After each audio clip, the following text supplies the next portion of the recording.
अंजलि की उम्र लगभग 30 साल हो चुकी थी। वो एक स्कूल में टीचर की जॉब करती थी। अंजलि के घर में उसकी माँ के अलावा उसका छोटा भाई और भाभी भी रहा करते थे। 30 साल की उम्र होने के बाद भी अंजलि की अब तक शादी नहीं हुई थी। इस बात को लेकर अंजलि की माँ रुक्मिणी देवी काफी परेशान रहा करती थी। माँ, मैं स्कूल जा रही हूँ, जरा मेरा टिफिन तो दे दीजिए। अब क्या पूरी जिंदगी मैं तुझे टिफिन बनाकर देती रहूंगी? अरे कुछ सोचा भी अपने बारे में या बस ऐसे ही? क्या माँ, सुबह सुबह फिर वही बातें लेकर बैठ गई। माँ गलत क्या कह रही है अंजलि दीदी? इतनी उम्र हो चुकी है आपकी, माँ कब तक आपकी सेवा करती रहेंगी? भाभी, मैंने माँ को कब कहा कि मेरी सेवा करो? वैसे भी अपना टिफिन मैं खुद तैयार कर लेती हूँ, बस टेबल से उठाकर देने को ही तो कहा था। वैसे अंजलि दीदी, देखा जाए तो टिफिन उठाकर देने की उम्र तो आपकी है। आपका अपना घर परिवार बच्चे होते तो ये जिम्मेदारी आज आप पूरी कर रही होती। एक बात मेरी समझ में नहीं आती, अगर मेरी शादी नहीं हुई तो इसमें मेरी क्या गलती है और तुम सब लोग मेरे पीछे क्यों पड़े रहते हो? अरे कुछ कहना क्या पीछे पड़े रहना होता है? अपने छोटे भाई को देख, तुझसे 3 साल छोटा है लेकिन 2 बच्चे खेल रहे हैं आंगन में। मुझे आप लोगों की कोई बात नहीं सुननी, जा रही हूँ मैं। और आप में से किसी को मेरा कोई काम करने की जरूरत नहीं है, मैं खुद संभाल लूंगी। इतना कहकर अंजलि वहां से चली जाती है। शाम को जब अंजलि अपने स्कूल से लौटकर घर वापस आती है तो उसने देखा कि पड़ोस वाली निर्मला चाची वहां पर बैठी हुई थी। क्या बात है अंजलि बिटिया, नौकरी करके वापस आ गई? जी चाची जी, कैसी हैं आप? मैं तो ठीक हूँ बेटा, तुम बताओ शादी के बारे में कुछ सोचा या नहीं? अरे रहने दीजिए ना, इससे तो शादी की बात करना ही बेकार है। कुछ भी कहो तो गुस्सा करती है, बात बात पर आंखें दिखाती है। माँ, आप ऐसा क्यों कह रही हैं? मैंने कब आप पर गुस्सा किया? अरे अंजलि बेटा, तुम्हारी माँ ठीक ही तो कहती है। 30 की होने आई हो, अब तुम्हें भी शादी वादी कर लेनी चाहिए। चाची जी, आप तो ऐसे कह रही हैं जैसे शादी करने से मैंने मना किया हो।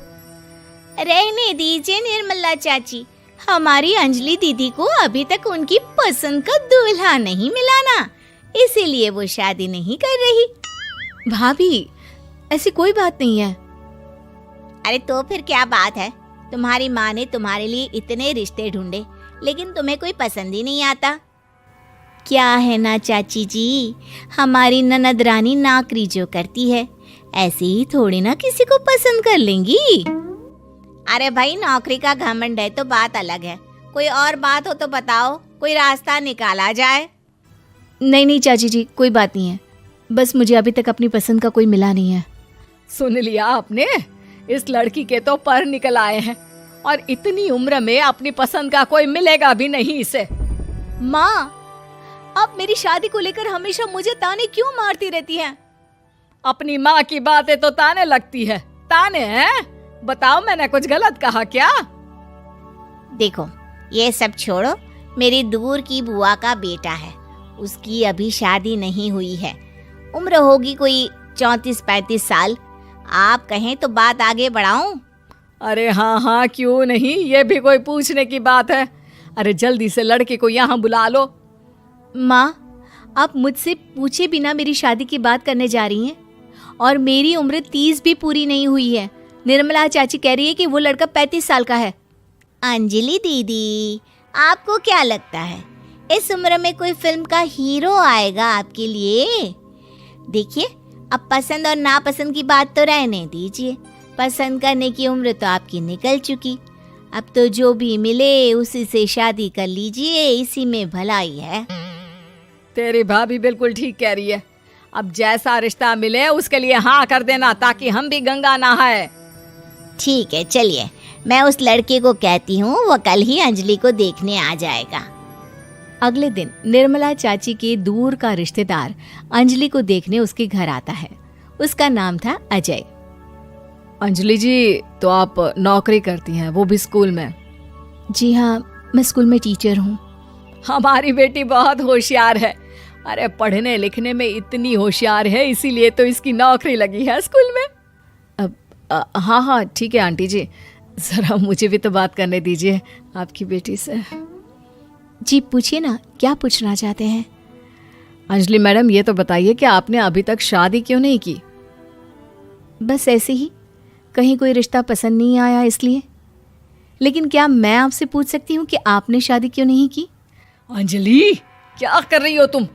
लड़कियों को इस तरह की बातें नहीं शोभा देती। रहने दीजिए आंटी जी, आपकी बेटी काफ़ी पढ़ी लिखी है, मैं उनके सवाल का जवाब दे ही देता हूँ। वो क्या है ना, मुझे भी अभी तक अपनी पसंद की कोई लड़की नहीं मिली। अच्छा अच्छा, कोई बात नहीं। वैसे आपकी तनख्वाह कितनी है? कितना कमा लेती हैं महीने का? जी यही कोई 25,000 महीने। बस 25,000? इतने से क्या होता है? इतने से तो आजकल घर भी नहीं चलता। आपके कहने का क्या मतलब है? अरे मैं तो ये सोच कर आया था कि नौकरी वाली लड़की है, आराम से 40,000 कमाती होगी। माफ कीजिएगा, आपका और मेरा रिश्ता नहीं हो सकता। जी कोई बात नहीं, मुझे भी आपके साथ शादी करने में कोई इंटरेस्ट नहीं है। अंजलि, किस तरह की बात कर रही हो? घर आए रिश्ते को ठुकरा रही हो तुम। दीदी, अब इस उम्र में आपको इतनी अकड़ नहीं दिखानी चाहिए। अच्छा खासा रिश्ता हाथ से निकल गया, कहीं ऐसा ना हो कि जिंदगी भर कुंवारी ही रह जाओ आप। कुछ दिन और ऐसे ही निकल जाते हैं और अंजलि की शादी कभी नहीं होती। अंजलि के परिवार वाले बिंदास उसे ताने मारते रहते हैं, लेकिन अंजलि एक बड़ी नौकरी की तैयारी करती है और उसमें सिलेक्ट होने के बाद अंजलि को एक बहुत बड़ी नौकरी मिल जाती है। अब तो दीदी के नखरे और भी ज्यादा बढ़ जाएंगे भाई। अब तो इतनी बड़ी नौकरी जो लगी है, अब इनकी शादी होने से रही। माँ, मुझे नौकरी के लिए दूसरे शहर जाना पड़ेगा। आप जानती हैं ये बहुत बड़ी जॉब है और इसमें पैसे भी बहुत ज्यादा मिलेंगे। अच्छा, कितने पैसे मिलेंगे बेटा? माँ, मुझे हर महीने 90,000 सैलरी मिलेगी। क्या? अरे वाह वाह, ये तो बहुत अच्छी बात है। लेकिन फायदा क्या? कितने भी पैसे मिले, शादी तो हुई नहीं ना तुम्हारी। अंजलि नौकरी करने के लिए दूसरे शहर में चली जाती है और जब कुछ महीनों के बाद वो वापस घर आती है तो उसे अपने पति के साथ देखकर उसके घर वाले हैरान रह जाते हैं। अरे अंजलि, तूने शादी कर ली और हमें बताया तक नहीं। और दामाद जी करते क्या हैं? इतनी बड़ी कार है उनकी। माँ, मैं आपको सब कुछ बताना चाहती थी, लेकिन आप सबके ताने सुनकर बहुत दुखी हो गई थी और इसलिए मैंने अपनी पसंद से शादी कर ली। मेरे पति मेरे साथ ही ऑफिस में नौकरी करते हैं और बहुत बड़े अफसर हैं। और एक बात बताऊं माँ, आज मैं बहुत खुश हूँ।